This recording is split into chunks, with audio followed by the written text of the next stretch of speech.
Welcome to Human Risk, a podcast dedicated to the understanding of human behaviour as a risk. Here's your host, Christian Hunt.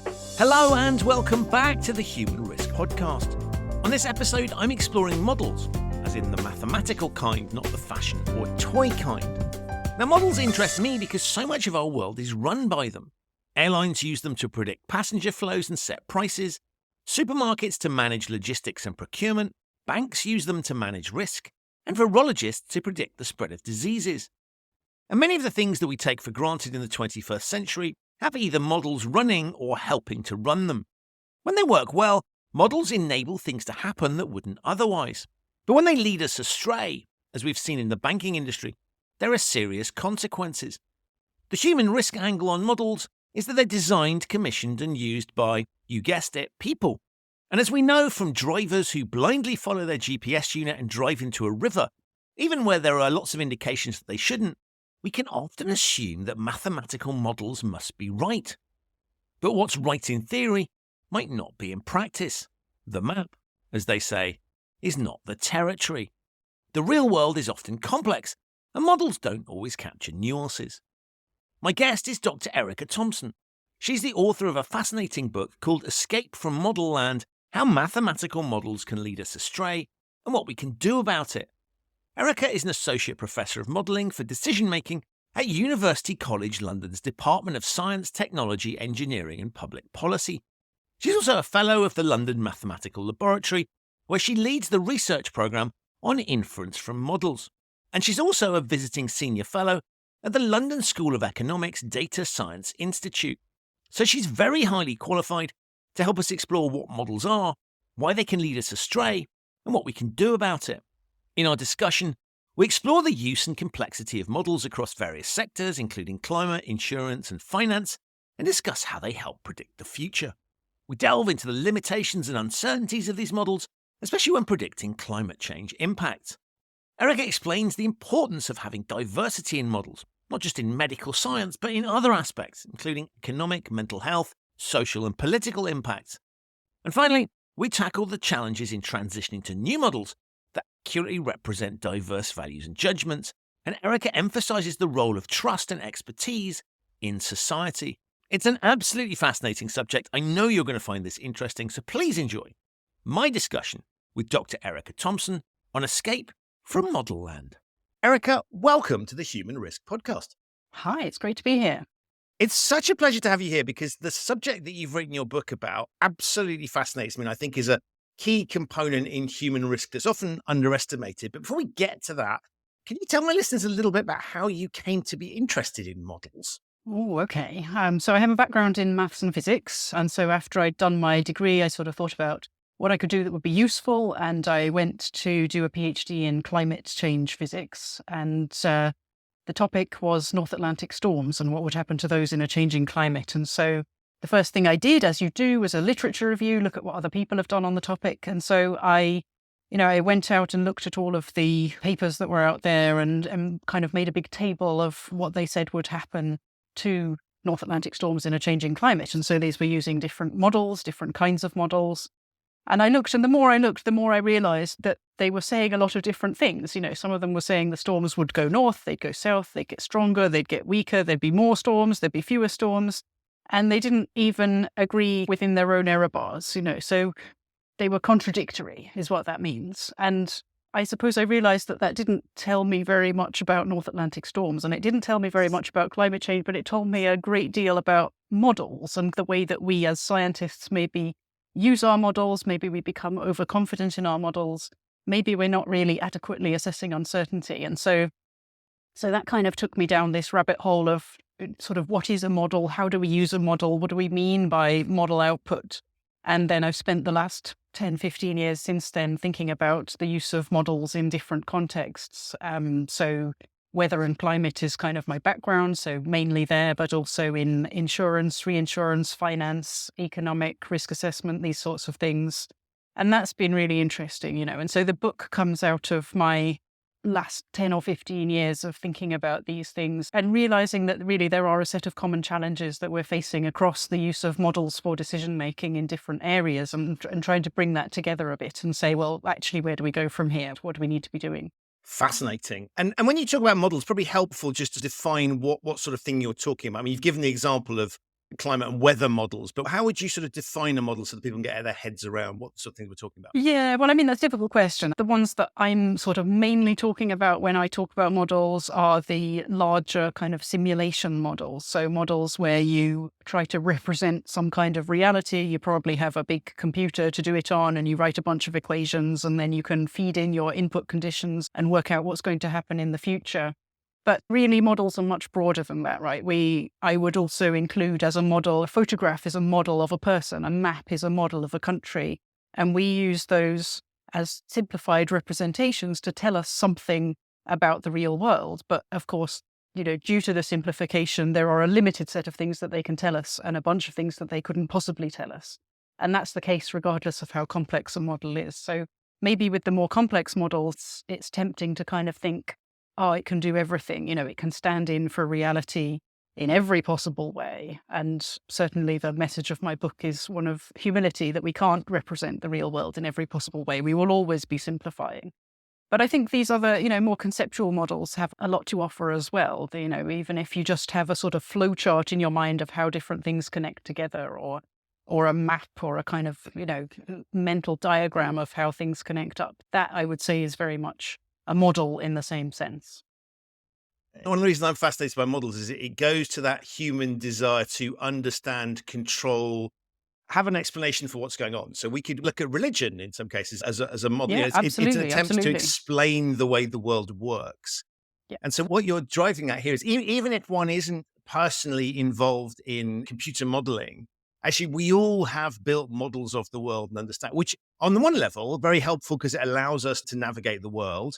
And I would say now in the 21st century, we're all dependent, we may not realize it, but we're all dependent on models that are running the world around us. And so your thesis isn't a critique of models. You recognize that they're important, but it's merely to say, have we thought fully through about how we're using them? Yeah, and to say, how can we get the best possible information from them? I think models are clearly important. They are important sort of framework and scaffolding for the way that we as humans think, and particularly the way that we think about the future. They can be used mathematically, numerically, quantitatively to make clear predictions about the future. And in some cases, we can do really well with those, and in other cases, we're a lot more limited. So I suppose the thing that I'm interested in is defining the boundaries of our knowledge about the future. Being able to say, actually, we'd like to be able to write uncertainty ranges which we have confidence in, a confidence interval that we have confidence in. So how do we do that? What can we do to avoid the trap of falling into overconfidence about our models? And I'd say that overconfidence often comes from mistaking the map for the territory, mistaking the model for reality, which is why the title of my book is Escape from Modelland. So I say when we're in this place called Modelland, we're sort of inside the model and everything is true and your assumptions are correct and you can run through everything. You can do the maths in the model and it works, but ultimately nobody cares about your model. Nobody cares. Nobody has any reason to be interested unless you make an assertion that this model has something to do with reality, because we live in the real world and we want to make decisions about the real world. And so that step of escaping from model land, there are sort of there's the conceptual leap of getting out of model land and saying we need to be talking about the real world. But then there's also the taking that back to the decision science. There's the mathematical question of what does that actually mean? If I have a set of quantitative results from my model, how do I translate those into a set of quantitative results about the real world? So that's kind of the mathematical and the social end of my research program. And of course, there are models that rely on things where the past is helpful. And there's always that key point that comes out loud and clear in the book is that the data comes from one place, which is the past.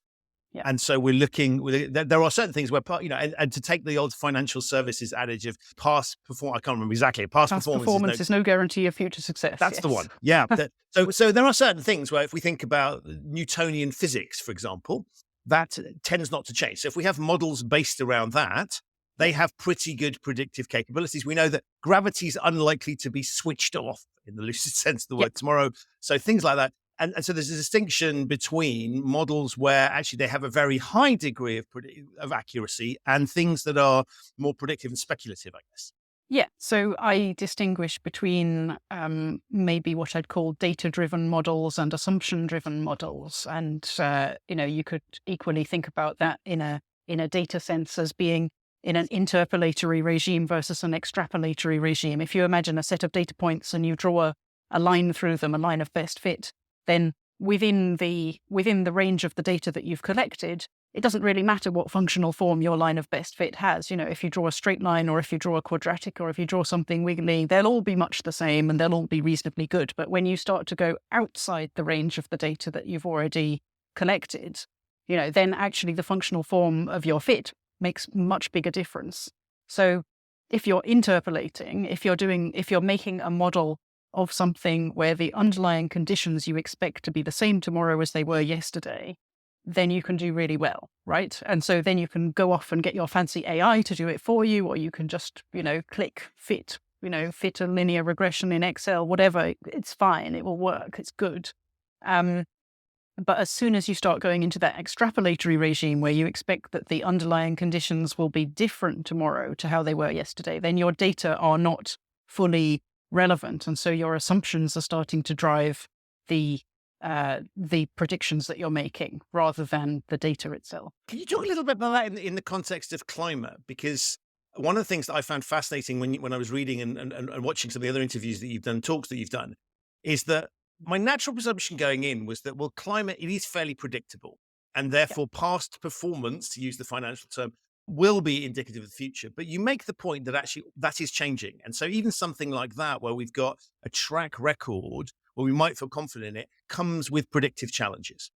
Yeah, it does come with predictive challenges. And I suppose here it's helpful to distinguish as well between the different kinds of predictions that are being made. I think we can say, as you said, that the laws of physics we expect not to change tomorrow from how they were yesterday. So we're pretty well calibrated on the laws of physics.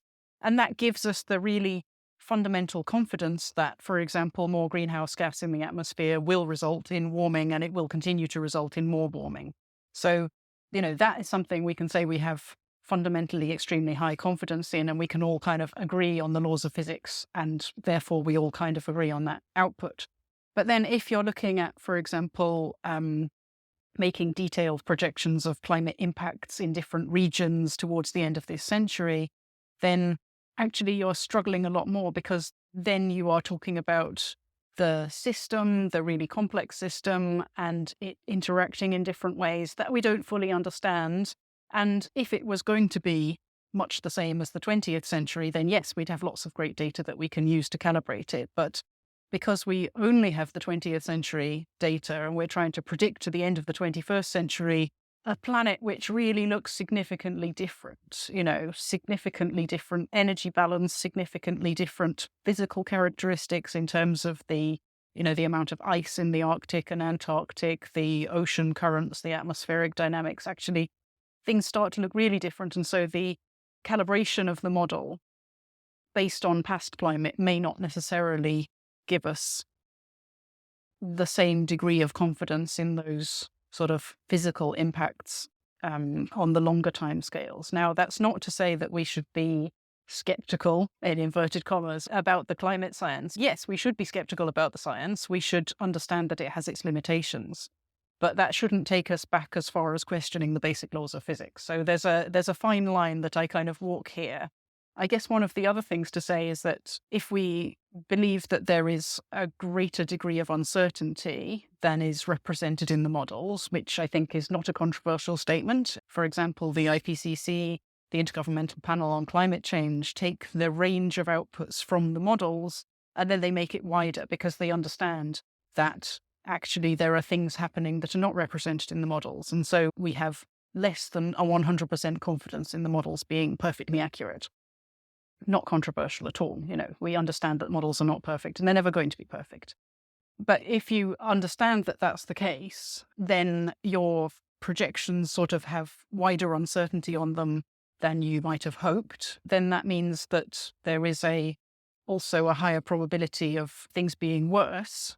And that should mean that we are more cautious about taking on these high levels of climate change than we would than we might have been if we thought that we could confidently predict and then optimize a solution to that. You're very careful there to obviously say that we shouldn't throw the baby out with the bathwater Yeah. in proverbial terms. One of the things, and you deal with this in the book, but I think it's fascinating to explore it, is clearly there will be people with a vested interest in, pretending that climate change isn't a real thing, who will latch onto the bits you've talked about. So, well, clearly this is all nonsense, so we should ignore the whole thing. Now, that's a very, very basic, primitive analysis. I don't think anyone who's in any way, shape, or form serious would think. But that points to a level, and a confidence and certainty. And one of the reasons that we have models is that it's always to allow us to make decisions on complicated issues, and particularly where there isn't necessarily an obvious right answer. We can lean on a model to help us with that. But this human desire for certainty is what drives our confidence in understanding what's going on. Drives us to use models. It also leads to conspiracy theories and sort of very, very primitive thinking in terms of I'm looking for an explanation. And so in many respects, when I listen to your arguments, they're very, very compelling. And I agree one ought to be sophisticated about it. But you can sort of see that people who are basic around these things, and they're also deploying models. It's just that they're very, very simple models. Yeah. And I think, yes, you're right. I'm treading a fine line because a lot of what I say is sort of, perhaps breaking down the confidence in models. And I don't want to go the whole hog. I don't want to throw the baby out with the bathwater, and I don't want to lose the obvious huge benefits that use of models, from the highly quantitative models all the way down to the conceptual models, has generated for human society. Us speaking to each other today through the internet is completely mediated by mathematical models going back hundreds of years about, the electromagnetism, all the way up to complex video coding and all that sort of thing. So, we have a tension, right? And I suppose one of the things that I would like to do is to sort of unpack that tension a bit by saying, actually, models do contain values, value judgments, uncertainties, difficulties, tensions, problems. How are we going to deal with that? That it doesn't help to ignore those. It doesn't help to just say, oh, it's the science, follow the science. Because actually, fundamentally, the self-styled skeptics, they have a point in the sense that actually models are often used not just to inform, but they're also used to communicate. They're used to persuade. They're used to coerce and manipulate as well in some cases. And the political values and the agenda of the modelers, whether they like it or not, however objective they're pretending to be, political values do become embedded in models just because, we are making a simplification of reality along the axes that we believe to be important, right?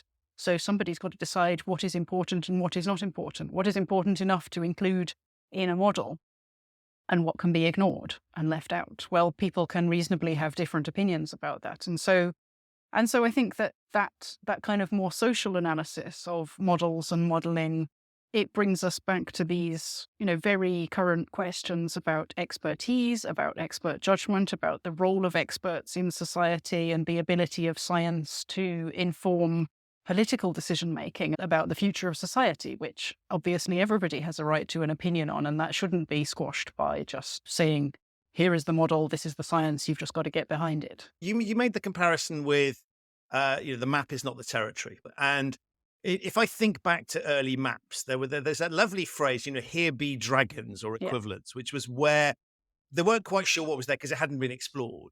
And I always struck me that was, they had no choice because they really didn't know, but they didn't choose to pretend that they did.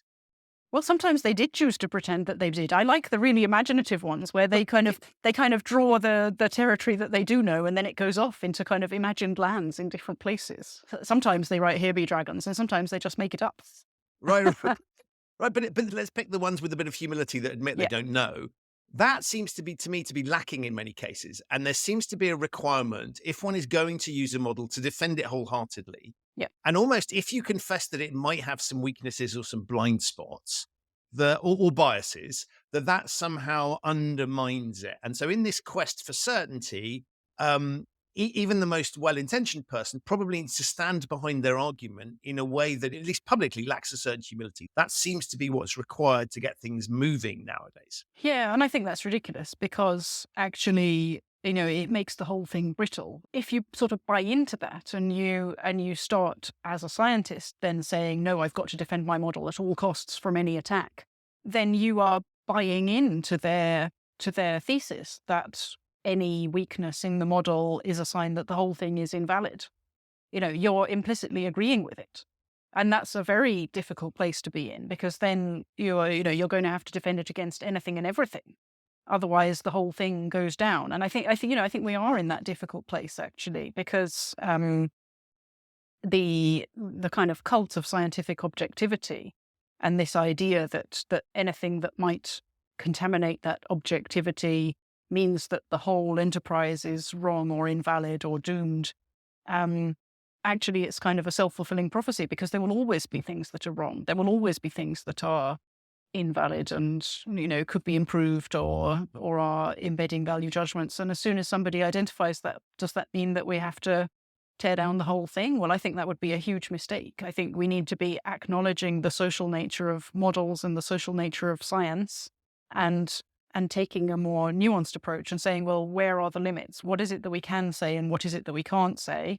What is it that we can say but is contingent on our value judgments, and how might we bring in alternative value judgments and allow different groups to have opinions about these things? And that's not quantitative, right? It's more about the social processes of model building. So, supposing I claim to be a mind reader, right? And I'll say, you get a pack of cards out on your desk over there and you hold one up with the face away from me and I'll tell you what it is. And I get it right. And then we do it again and I get it right again. Well, is that convincing you that I am a mind reader? Well, that depends on your expert judgment, your assumptions, the function of your model, effectively, your priors about whether or not that's possible. So if you a priori think that it is possible that I'm a mind reader, then each time you hold up a card and I guess it, that will give you increased confidence numerically as a good Bayesian that I am in fact a mind reader. But if you have an a priori belief that mind reading is impossible, then each time I hold another one up, it will convince you further that I am cheating in some way. And so the answer to convincing you of my extrasensory powers will be not to continue holding up more cards and showing you the right answer again and again. That will just convince you more that I'm cheating. The answer is to co-design an experiment, to say, we'll do it under your terms. We'll do it, I'll sit in a room with nothing else there and you'll sit opposite me and you'll choose the pack of cards and you'll make sure I haven't got any listening devices or anything like that. You control it and then you will be convinced. And so with regard to things like, vaccine skepticism, climate skepticism, all of these sorts of things, I think the answer is not just to do more science and say, follow the science. The answer is to involve people from different communities in model building, in model construction, and in understanding the data. And okay, that's difficult. That's not an easy ask. It's a hard thing to do. But I don't see any other way to start building consensus. And it seems to me, I think it's probably always been tough, but it's particularly tough in the current climate where we've got a lot more polarization. And to quote, this is the classic, social media is a good example. It's driving polarization. The politics is driving, but you're either with us or you're against us. What you're suggesting, I agree. I think it clearly makes sense to be the right solution, but it's getting harder to do in the current climate, and therefore probably more important. Yeah, it is. I mean, I can't argue with that. I think it's the only way to do it, but I don't at all claim that it would be easy to do. And have you got any signs of it happening? Because you make a great point. I was looking for role models where I can say this is current, because everything I could think of was obviously going the other way, but then I'm sort of looking for scare stories rather than positives. I mean, I think there are some interesting examples of co-design in sort of flood risk modeling, for example. So kind of participatory modeling involving vulnerable communities and decision makers and saying, genuinely, what kind of information do you want to have? What do you need? What would you like to see? And what would this be based on to be credible and to help you to make effective decisions? And so I think, that feels quite nice. I think that there were probably other people doing sort of participatory co-design experiments with, other vulnerable communities related to natural hazards. That's the kind of thing that I'm most familiar with just because of my work. I'm sure there are other people doing similar things in different environments as well. So it is possible. It's certainly possible, yeah. And and I think it does lead to good results as well. But it's very time consuming, it's difficult, and it's very context sensitive. So you need to involve the right people at the right time, and you need to kind of work with them over a number of years or a long time to make it effectively work. It has to be kind of designed into the whole system. If you have a flood warning system, say, you have to kind of start 10 years beforehand with your co-design and then thinking through and then working out what you're going to do and then implementing your systems based on that. And is one of the challenges here that the most obvious times when models become critical are when we're under stress? So COVID would be a really good example. And obviously that doesn't lead to the best form of decision making. If you're under huge amounts of pressure, you want quick answers. Yeah. And particularly if you're a politician, I guess society expects quick answers. So to some extent, what you're proposing, unless you've built the infrastructure to think in those terms, in stressed situations, you're less likely to go to that. You're more likely to go for, I just need a definitive, simple answer that I can sell to people that I can quickly action. So we really have to start building these things before emergencies occur, as you say, rather than sort of trying to adapt that methodology in an emergency. Yeah, so COVID is a great example. And, you look at the response in the UK, for example, and that relied very heavily on the Scientific Advisory Group for Emergencies, SAGE. And they already had, because we'd had foot and mouth disease and the obvious threat of pandemic influenza, they had a system, and that system did kind of spring into action. But it was interesting maybe to see how those narratives and that system, which was well prepared to talk about the medical science and the transmission of the disease and the impact on health services, it was not well geared up to think about any of the other impacts. It was not well geared to think about economic impacts. It was not ready to think about mental health impacts or social and kind of political ramifications. It wasn't ready to discuss the whole thing in the round. It was ready to discuss very discrete parts of the question. And so, but I think that's good learning for next time, right? Hopefully not in the near future, but it's quite inevitable that there will be another pandemic. So certainly I think the UK government has learned from that to some extent. I mean, there's an inquiry ongoing at the moment, which I don't know what the results will be.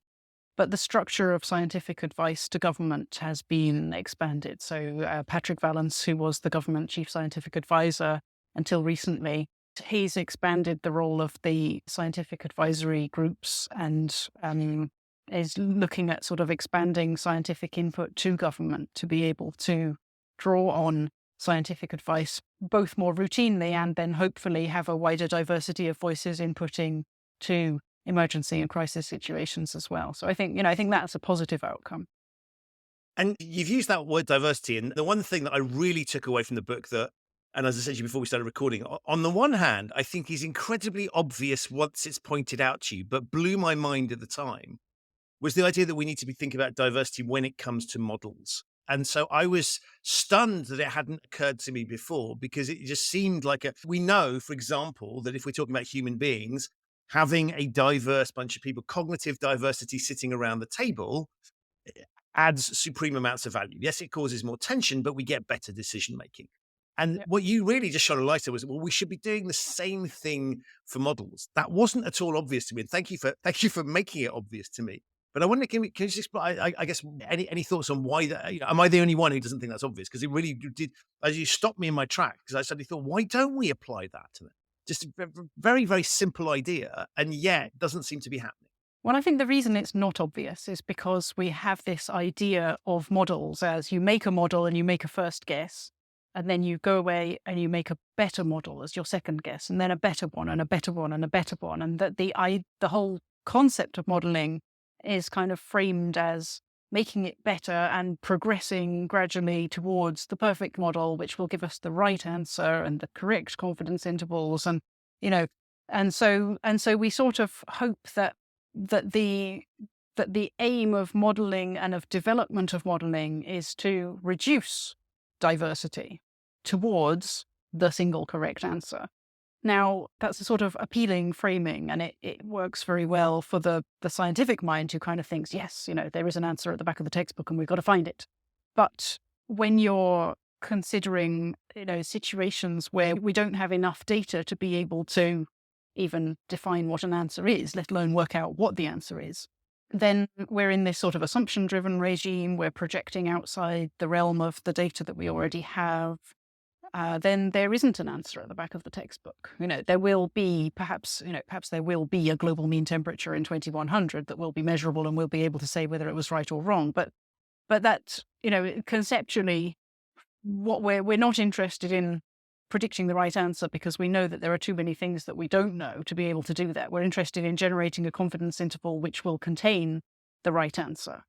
And so actually, in order to do that, we need to be, instead of saying, we need lots of models, and if they all say the same thing, then we'll take that to be the correct answer, because that's a recipe for groupthink and for overconfidence. Actually, in that situation, what we need is to be pushing the boundary of the models out and saying, is there any possible way we could generate a model which gets something other than this? Well, what would a model look like that goes outside this confidence interval, and does it have any plausibility? So I can say that in that way, or I could write that down in mathematical terms and say that actually the statistical robustness of our inference from model outputs will be better if we make a concerted effort to maximize model diversity. But in terms that might be familiar to one group of listeners, there is a classic bias variance trade-off here, because you want to know what the correct answer is, and you're hoping that there is a correct answer. But if you go down to only having one model, then you're obviously at risk of it being the wrong answer and having a bias. But if you have multiple models, then you have a variance. You have a spread of the range of the models and the outputs that you're making a prediction of. So you don't want to go too wide, right? You want to make your diversity enough, but not too much, because it needs to be enough to contain the discrepancy between model and real world, but it doesn't want to be so much that your confidence intervals just become meaninglessly wide and you say, we actually don't know anything. So there's very much an art to it of thinking about how much diversity is the right amount of diversity. But it's certainly more than we currently have. In almost all spheres of modeling, I think that models are overconfident. And the challenge, of course, is that you've got what the model does and the data sets that you're putting in. And therefore, we know, for example, much more male data out there than female data, for example, let alone areas of ethnicity and other forms of diversity that's there. So you're suggesting, presumably, that we need to look both at having models that look at the world in a different way, but also we need to be thinking about the data sets that we're putting. Yeah. And so our data sets embody our value judgments in just the way that our models embody our value judgments. So if we make a model in a certain way because we think that certain things are important and others are less important, that is a value judgment. Similarly, if we have collected data on a certain set of things because we believe them to be important and we've ignored this other data which we could have collected but we didn't, then that is a value judgment. So, like the large language models, ChatGPT, and these things that are in the news at the moment, they are very much a good exemplar of that. You can see that the data that's being fed in has got clear, significant biases in certain directions, and that comes out in the output that you get out. But also the construction of these models and the whole sort of the starting point of these models is to generate a plausible answer to a question, not to generate the right answer to a question, just to generate a plausible answer. And so we have exactly the same question of, are we in an interpolatory regime? Are we just basically looking something up on the internet where the majority of people will have written the right answer in the past, and so the answer is contained within the data and it will give us the right answer? Or are we looking at something where the wrong answer is contained in the data because the data are biased? Or are we looking at something where the answer is simply not contained in the data because we want to project, we're going outside the the realm of what we are asking for, of the data that we have to calibrate that model, in which case the value judgments come to the fore and the assumptions come to the fore. We're in an assumption-driven regime rather than a data-driven regime. And so then, you can see quite clearly, I think, that these ChatGPT and such like very much embody the tech bro values of bullshittery, generating an answer, sounding confident, getting you to believe what they're saying, even when they have no idea what they're saying, sounding like the world expert, even when somebody else has vastly more expertise than they do. Is that a coincidence? It's not remotely a coincidence. That is what they're designed to do because they embody the values of the creator. And so in the same way, all of our other models embed different value judgments and value systems, just that some are more obvious than others.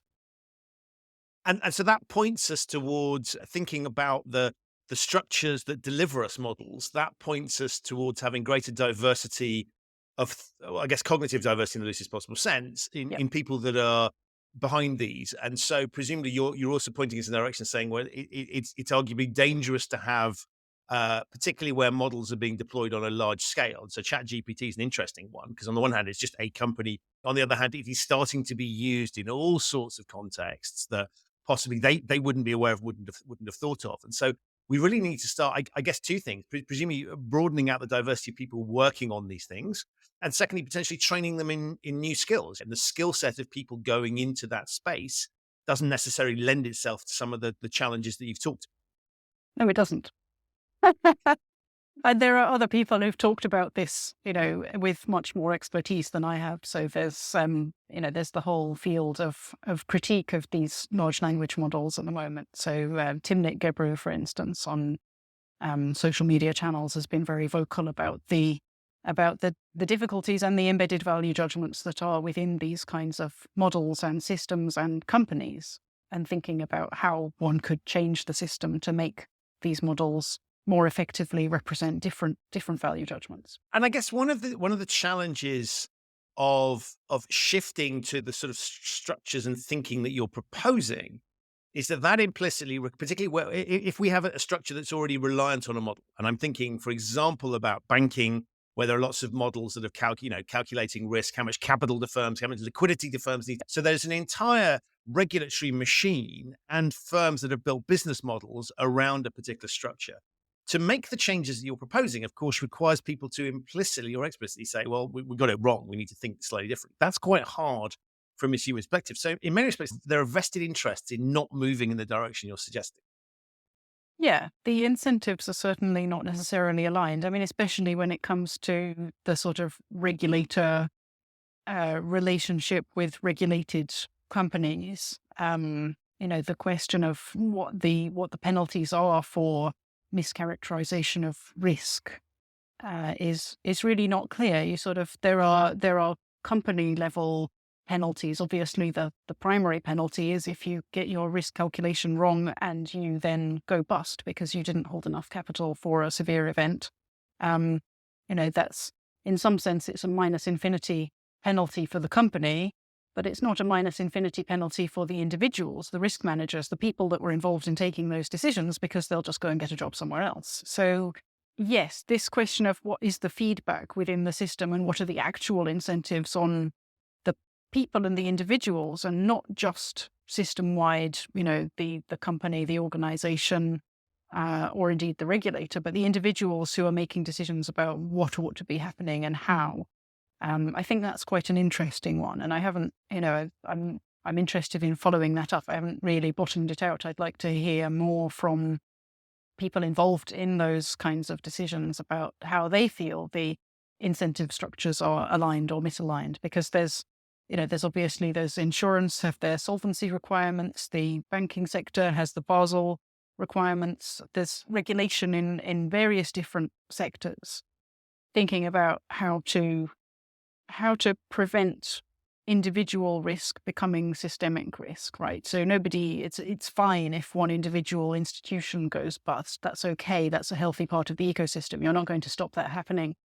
But if they then are too big to fail, in the classic phrase, or if they have systemic dependencies on other institutions, and then you have a house of cards that is sort of toppling, then that has major impacts on the rest of the system. And that's what the regulators are trying to avoid. But how do you do that when the incentives at the individual level and then the company level are actually to get bigger rather than to keep risk at a manageable size? It seems to me this is quite a big challenge. If I take the vision that you've clearly outlined in the book, one of the things that occurred to me is that the individual regulators and firms might not have the wherewithal to do this. And if we start thinking about the challenges of model diversity, even if we don't go to the stage of diversity, just starting to unpick and think about some of the weaknesses of existing structures and how one didn't want to bring new models in because that's a bit too difficult, is how do we even start to question the robustness of what we have and look at the downsides? That may in itself be a step too far. And it seemed to me that in some respects, we may need societally to think about, well, how do we have some model expertise that starts to look across the piece and saying, actually, a financial services regulator or utility regulators may not have the wherewithal to be able to look at these things. And even if they develop the skills in-house, you need to have that breadth of understanding of this subject matter. So I was reading it and thinking, well, maybe there's room for, and I don't know how you would structure this. I've none of the answers, but that fortunately that's not my job, is to think about, well, should we start perhaps, I don't know, regulating the use of models and thinking in those terms, recognizing the scale of what's happening out there? Yeah. I mean, I like that. I think that would be interesting. I think that, certainly one could envisage issuing some clearer guidelines for how models can and can't be used or what it's reasonable to use models for. For example, these sort of wider questions about risk regulation. Can we use a model to estimate a 1 in 200 year risk threshold or a 99.5% value at risk or whatever you want to call it? Is it feasible to use a model to assess that, given that we don't have 200 years worth of data? And so we're projecting into the tails of a distribution that isn't really very well specified even in the middle. What makes us think that we can accurately specify what the tail looks like based on that data? Well, not really. We're just guessing. So how does the model and how does the presentation of the model, if somebody is coming in from a regulator to audit the use of a model, what kind of justificatory regime are they looking for? What kind of information and evidence are they looking for to support the use of this model as opposed to that model? Given that when you fit the middle of the distribution, they've all got an R squared of 0.96 and you can't, 0.96 versus 0.97, fine, use one rather than the other, but actually in the tail, they look completely different. And so the capital that you're required to hold looks very different. How do you justify a decision to go with one form for that tail rather than another? I'm not sure there is any sensible justification, actually, because in the rare events, we're talking about system-wide changes of state. We are in a fundamentally different environment when these major events happen than we are when the system is working normally, thinking about banking crises and these sorts of things.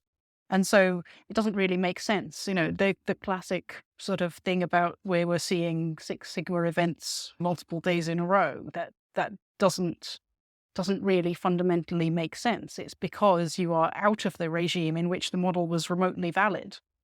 So you shouldn't be particularly surprised to see these Six Sigma events multiple days in a row. That's because they're not Six Sigma anymore. They're something different. What do you do about that? I think, to some extent, there's a role for throwing away the model and saying, well, what are we actually aiming to protect against? What's the point of doing this? If the aim is to protect the financial system, is the aim to prevent companies going bust, is the aim to protect the livelihoods of the rest of society? And if so, then maybe we should be thinking about some more mission-driven regulation, which says actually companies are required to work for the benefit of society rather than for private profit, because actually the private profit motive itself may be the thing that is destabilizing here. So that's a radical conclusion. But perhaps actually if the incentives are misaligned, the only way to deal with that is by realigning the incentives. And the only way to do that is by actually going back to the root and saying, what is the incentive here? Well, if the incentive is profit maximization, then perhaps that is inherently unstable. So then you're back to values and you say, is this financial element of instability worth it for the likelihood maybe even the certainty that there will be regular financial crises. Well, on the evidence of the last 50 years, it's not completely obvious what the trade-off would be. And I think you could reasonably come to different answers on that. Some people might say it is worth it, and some people might say it's not worth it. But until you've had that discussion, then the question of the whole point of regulation and the aim and what you're trying to achieve from it before you even started constructing a model, you have to answer that question first. And I think the same goes in climate and in public health, to say, well, what are we actually trying to achieve? What kind of future do we want? What are we trying to create with these models? And if you can answer that, which you can't, because people fundamentally disagree politically on what they think the future ought to look like. But if you could agree on that, then you could make a model which was more targeted towards answering the genuine question that you were trying to answer. And because we have models which sidestep that question, then we end up having these very frustrating arguments about the detailed validity of different kinds of data or the different assumptions that go into the model, when actually really these are proxy arguments about values. They are, if you look at the climate skeptics or the vaccine skeptics, or anyone who is kind of positioning themselves as what some people would call anti-science, and yes, they're sort of attacking the science, but that's because they don't really have an outlet for attacking the value judgments which are embedded within the science. So I don't have any sympathy for those who are attacking the science in a stupid way, sort of, just going against things which are clearly settled, to use another controversial phrase. But I do have some sympathy for the difficulty of expressing differences of political opinion and value judgments related to decision-relevant science, like, the ones we've talked about. And as you were talking, I was reflecting on the political system, lots of structures, and just for sort of simplification, I'd say, lots of things were created post-Second World War that made certain presumptions around the way society operated, the way people would behave, social norms, and so on and so forth. And so as we look at this question of models, I mean, you start with algorithms, spreadsheets, that sort of modeling, but we move into very quickly questioning the electoral system, the health service, how that's operated, funded. And so, to your broader sort of political point, I think it really does, it leads one to sort of think, well, actually, the exact challenges you've talked about, sort of those models also apply to those bigger picture models. And so I think the political can of worms, if you like, that you're opening up with that, it seems to me an undeniable place that we end up if we start to reflect on this. And so that seems to me, again, another reason why I thought the book was super timely, was it really is addressing some of the questions I think that we all have about, what are we trying to do here? How does the world work? And I think we can all recognize elements where it's just not functioning. I'd argue for the vast majority of people. I mean, there are a small number of people for whom it really does work, but for the vast majority it doesn't. And so clearly, I don't think it was your intention to make as a political statement, but we move in very clearly in that direction if we continue the line of thought. It is a can of worms. And so I am a bit hesitant, but, I think that actually we're coming to a head that it's clear that the scientific kind of solutions are becoming, a bit monolithic in terms of how we are supposed to see science and what we are supposed to do with it, and that we are kind of supposed to just accept that we must follow the science.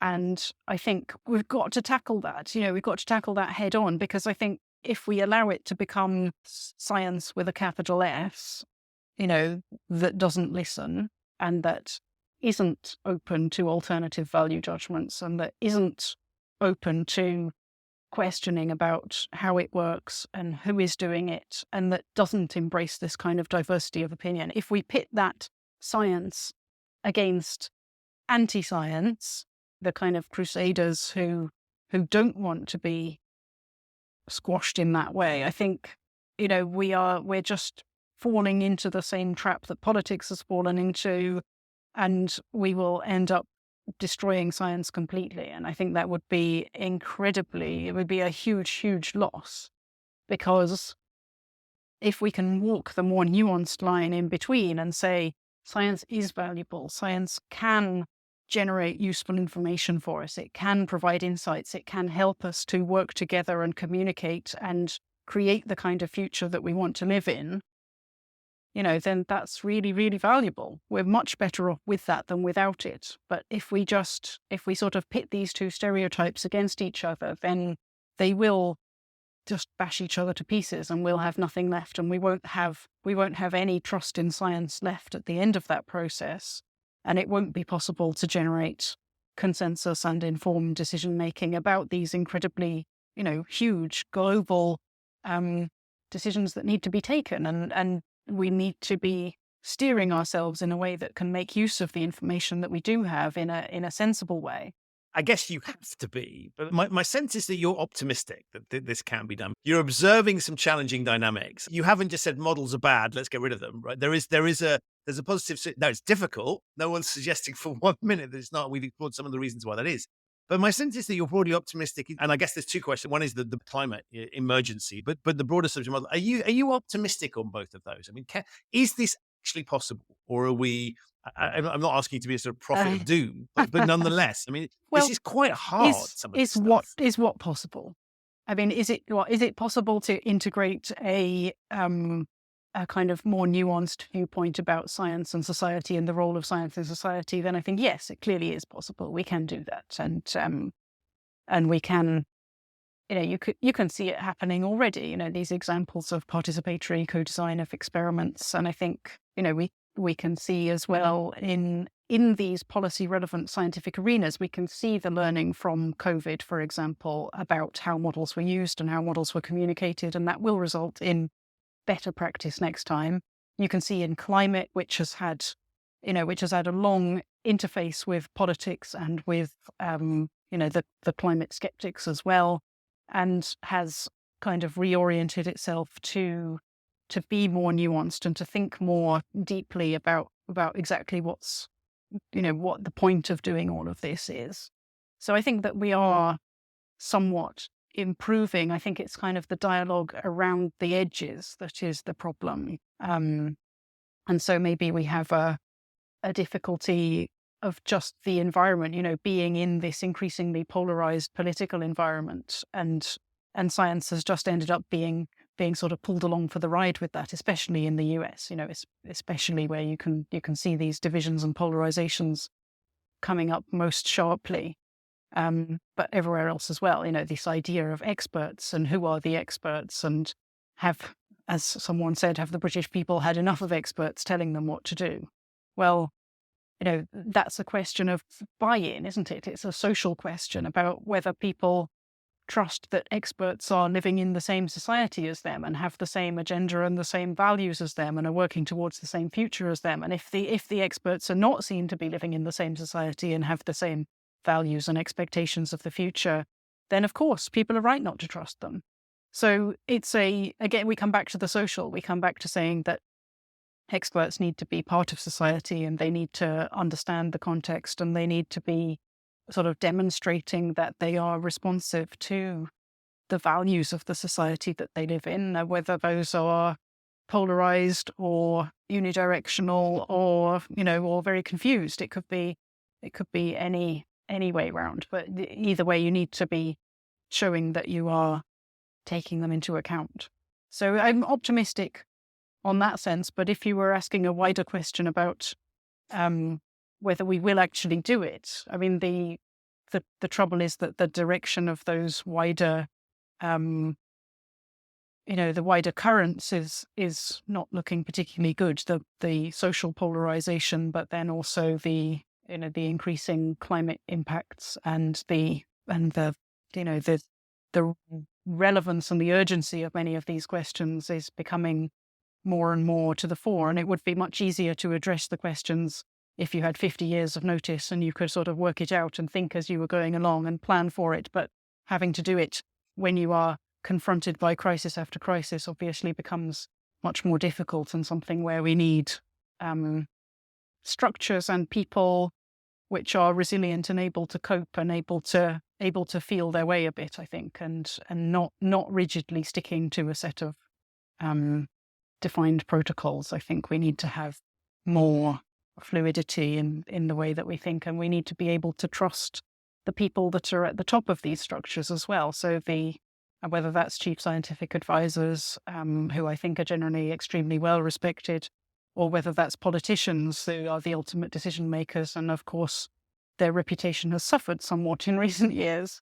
But if we had politicians that we felt we could trust uniformly, not necessarily to agree with them in every respect, but to trust that they had the good of the nation at heart and that they were taking the decisions that were informed by the best available information and embodying the values of the nation, then that would be something that we could say, actually, it doesn't matter if the models are not that good, and it doesn't matter that we don't know, because we're never going to know. But if we feel that we're all in it together and we're all going in the right direction, then uncertainty is not so much of a problem. It is much more of a problem if you feel that somebody else might have different agenda and different values to your own, and they might be somehow leading you up the garden path to a future that wasn't the future you ordered. Wow. So much to unpack in there. We're running out of time. So 2 more questions from me. Thank you. That was I was processing that, but I loved every bit of that. That was very, very positive and uplifting. What's next for you? I mean, I know a book takes a long time as a labor of love, and you've obviously got your research. But where's your next area of focus? Is the next book writing itself already? Or? That's a good question. I'm thinking about the next book, and I'm not quite sure what it's about yet. I have a few tentative ideas, but I have not started writing, and I haven't. Once I've got the kind of the thesis, then I will write. I think there is another book to come, but not right in the pipeline yet. Well, I look forward to it because Escape from Modelland is supremely readable and thoroughly enjoyable. Oh, thank you. That's very kind. If people want to buy the book, remind them what it's called and also how they can find you. The book is called Escape from Modelland, which you can find in all the usual booksellers, online and in store. And you can find me at University College London's Department of Science, Technology, Engineering and Public Policy, where I'm an associate professor in modelling for decision making. And I have a personal website on ericathompson.co.uk. I will put links to all of those things in the show notes. Erica, thank you so much for blowing my mind with the book. But also for making some incredibly important points. And there were lots of dots that you helped me join up and plenty of other things I've got to think about. And as we've identified, there are no simple solutions to this. But I do think that all of us need to be thinking about the impact of models, but particularly people that are running models, have responsibility for them, choosing them, living their lives by them. I think you've provided some really valuable food for thought about how that can work well, but also some of the challenges that are there. So I think incredibly important stuff. And thank you for being a fabulous guest on the podcast. It's been a real pleasure. Thank you. Well, it's been fantastic to be here. Thanks for having me. So that's it for this episode of the Human Risk Podcast. My enormous thanks to Erica for appearing and to you for listening. To find out more about Erica and her book, Escape from Modelland, How Mathematical Models Can Lead Us Astray and What We Can Do About It, have a look in the show notes. There are links to those there. If this is your first time listening to the Human Risk Podcast, welcome. You can subscribe wherever you get your quality audio content. It's available on all of the major podcasting platforms. If you like the show and have yet to leave a 5-star review for it, please do so on whichever platform you use to subscribe to it. It really, really does help.